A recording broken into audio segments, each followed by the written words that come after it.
યુપીની રાજનીતિમાં અનામત માત્ર એક મુદ્દો નથી, પરંતુ કરોડો મતદારોના અધિકાર અને રાજકીય ભવિષ્ય સાથે જોડાયેલો સવાલ છે. યુપીમાં ચૂંટણી પહેલા અનામતને લઈને પ્રદર્શનો તેજ થયા તો રાજકીય પક્ષોની બેચેની પણ વધી ગઈ. દરેક પાર્ટીને ખબર છે કે એક નિવેદનથી એક વર્ગ ખુશ થઈ શકે છે તો બીજો વર્ગ નારાજ પણ થઈ શકે છે. આ દરમિયાન ડેપ્યુટી સીએમ બ્રજેશ પાઠકે અનામત હટાવો આંદોલનના ચહેરા હર્ષ દુબે સાથે પ્રેસ કોન્ફરન્સ કરી અને તેમની માંગણીઓને કેન્દ્રીય નેતૃત્વ સુધી પહોંચાડવાની વાત કહી. બસ અહીંથી જ યુપી ચૂંટણીમાં અનામતની औपचारिक राजकीय एंट्री થઈ ગઈ.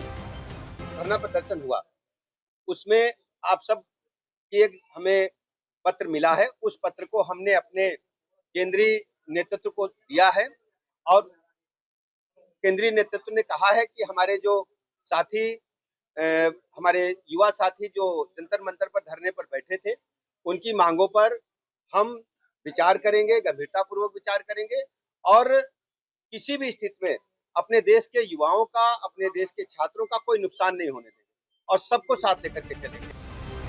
ડેપ્યુટી સીએમ બ્રજેશ પાઠકની પ્રેસ કોન્ફરન્સ પછી સમાજવાદી પાર્ટીના મુખિયા અખિલેશ યાદવે સોશિયલ મીડિયા દ્વારા ભાજપ પર સીધો હુમલો કર્યો. અખિલેશે આરોપ લગાવ્યો કે અનામત સુધારાના નામે અનામત ખતમ કરવાનું ષડયંત્ર થઈ રહ્યું છે. તેમણે આને પીડીએ સમાજ વિરુદ્ધ ષડયંત્ર ગણાવતા સ્પષ્ટ કહ્યું કે અનામત હતું, અનામત છે અને અનામત રહેશે. એટલે અખિલેશ યાદવે આરક્ષણના મુદ્દાને સીધો પીડીએ સાથે જોડી દીધો. राजनीतिक पार्टियों की कोशिश है कि कोई भी वर्ग यानी कोई भी समाज, चाहे वो ओबीसी हो, चाहे वो दलित हो या फिर सामान्य वर्ग है, उनसे और नाराज ना हो जाए, उनके बयानों से नाराज ना हो जाए. लिहाजा आने वाले विधानसभा चुनाव में वो सभी वर्गों को अपने साथ रखना चाहते हैं, तो वहीं आरक्षण के मुद्दे को विधानसभा चुनाव में भुनाना भी चाहते हैं. અખિલેશના હુમલા પછી યોગી સરકારના મંત્રી પણ મેદાનમાં આવી ગયા.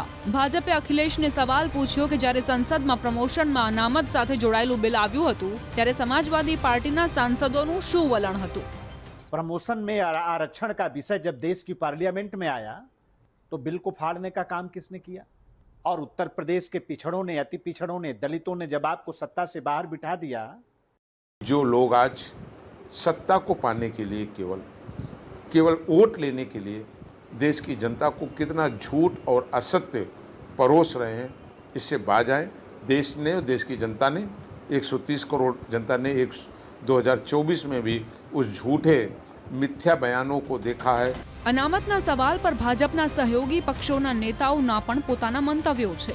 નિષાદ પાર્ટીના સંજય નિષાદે કહ્યું કે અનામતનો લાભ મેળવી ચૂકેલા લોકોએ હવે એ ગરીબ અને વંચિત લોકો માટે રસ્તો બનાવવો જોઈએ જે આજે પણ આના લાભથી વંચિત છે. रिजर्वेशन एक अवसर है देश में उन लोगों के लिए जो सदियों से सताए गए हैं, जो मुगलों से लड़े हैं, उजड़े हैं, जिनके पास लड़ रहे थे, पढ़ नहीं रहे थे. और इसीलिए आरक्षण के बारे में अम्बेडकर ने लिखा खोले कि ये एक अवसर प्रदान किया कि रिप्रेजेंटेशन की the uneducated representation of the society in the system is called reservation. कि जिस सिस्टम में उस समुदाय का हिस्सा अगर नहीं रिप्रेजेंटेशन है तो उसको रिजर्व कर दिया. બીજી તરફ ઓમ પ્રકાશ રાજભરના જણાવ્યા અનુસાર પ્રધાનમંત્રી મોદીના હાથમાં બંધારણ અને અનામત સુરક્ષિત છે. समाजवादी पार्टी के नेता हों चाहे कांग्रेस के लोग हों, ये लोग झूठ बोलने का ठेका लिए हुए हैं. लोकसभा चुनाव के पहले प्रदेश की जनता को इन लोगों ने गुमराह किया कि संविधान खत्म हो जाएगा, आरक्षण खत्म हो जाएगा. सरकार फिर बीजेपी की बन गई. मोदी जी के हाथों में संविधान सुरक्षित है. અનામત પર ચાલી રહેલી રાજનીતિ વચ્ચે સવાલ એ છે કે આખરે આ મુદ્દો કોના માટે કેટલો ફાયદાકારક સાબિત થશે. 2024ની લોકસભા ચૂંટણીમાં યુપીમાં પછાત વર્ગના મતોનો ફાયદો સમાજવાદી પાર્ટી અને કોંગ્રેસ ગઠબંધનને મળ્યો હતો. હવે 2027 પહેલા સમાજવાદી પાર્ટી પોતાના પીડીએ સમીકરણને મજબૂત કરવા માંગે છે. બીજી તરફ ભાજપ પણ પછાત અને દલિત વોટ બેંકને સાથે રાખવાની સાથે સામાન્ય વર્ગને પણ નારાજ થવા દેવા માંગતી નથી. दुर्भाग्यपूर्ण कि बीजेपी के लोग आरक्षण के डकैत पहले दिन से साबित हुए हैं. आज जिस तरीके से बीजेपी का एक तबका अपने सवर्ण वोट बैंक को साधने के लिए कुछ बच्चों को बैठाल कर आरक्षण के विरोध में बात करा रहा है. भारतीय जनता पार्टी और आरएसएस की मंशा शुरुआत से रही है कि आरक्षण खत्म हो जाए. इसीलिए कभी वो संविधान समाप्त करने की बात करते हैं, कभी संविधान बदलने की बात करते हैं. इससे पहले भी मोदी सरकार में SC/ST कानून को खत्म किया, प्रदर्शन की वापस लेना पड़ा और फिर से आरक्षण को समाप्त करने की साजिश। देश की लोकशाही जो व्यवस्था है उसमें किसी को भी अगर कोई बात से नाराजगी है तो आप पे अवसर आता है जिससे नाराजगी के खिलाफ वोट करो।